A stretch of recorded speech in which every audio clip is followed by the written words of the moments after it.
Let me ask you something. What if there's a secret fear, just one thing, that's holding you back from everything you could be? And what if I told you that this exact same fear almost silenced one of the greatest geniuses ever? This guy, right here, Ludwig van Beethoven, his confidence was on another level.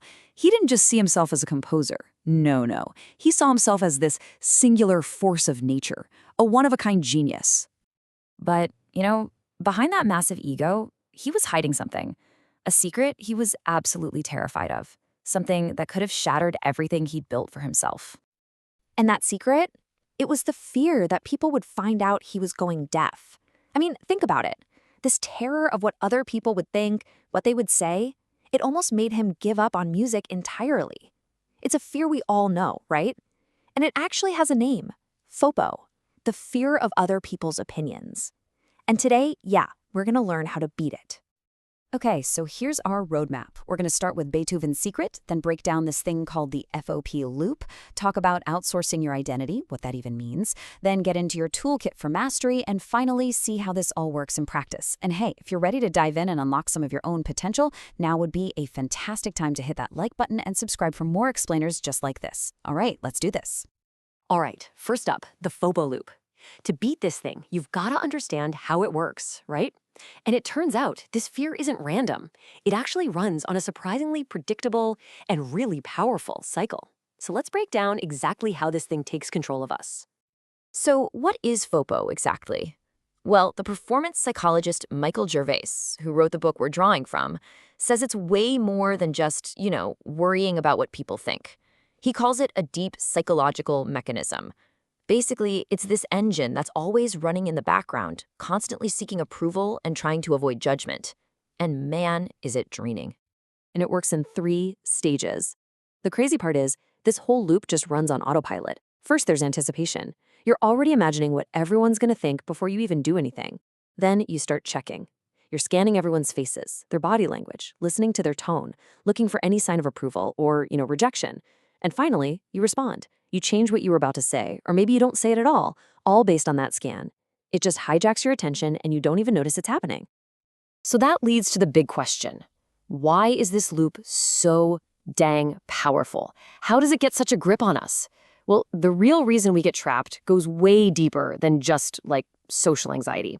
It all comes down to where we get our sense of self, where we build our identity. See, the moment our self-worth gets tied to what other people think, that's when we give away all our power. We're basically handing over the keys to our own value and saying, here, you decide what I'm worth. And this really gets to the heart of it. There are 2 ways to go. You can have an internal identity, which is based on your own values, your principles, your beliefs. It's stable. It's like an anchor. But then there's the external identity. And this one is based on what you achieve, how much praise you get, whether people approve of you. It's super fragile, kind of like a kite in a storm. It gets tossed around by every little opinion and criticism. And there are a few on-ramps that get you on this FOBO highway really fast. Things like just having a weak sense of self to begin with, or a history of being judged for your mistakes. And a big one is a performance-based identity, this idea that I am what I achieve. This was Beethoven's story, big time. His dad's approval was completely tied to his musical performance. The message he got was loud and clear. You are only worthy if you achieve. And that kind of programming, it can make you super sensitive to what other people think for the rest of your life. Okay, so that's the problem. But here's the good news. You are not stuck here. You can absolutely break free. And Gervais gives us this really practical toolkit for how to take back control and start building that strong internal identity. Tool number 1 is all about focus. See, FOPO's whole game is to hijack your attention and point it outwards, towards this imaginary audience of critics. The way to fight back is to consciously pull that attention back in. You have to shift your focus from, oh my God, what will they think, to, okay, what am I doing right now? So whether you're writing a report or giving a presentation, you just ground yourself in the task itself, not in the audience watching you. Okay, tool number 2, preparation.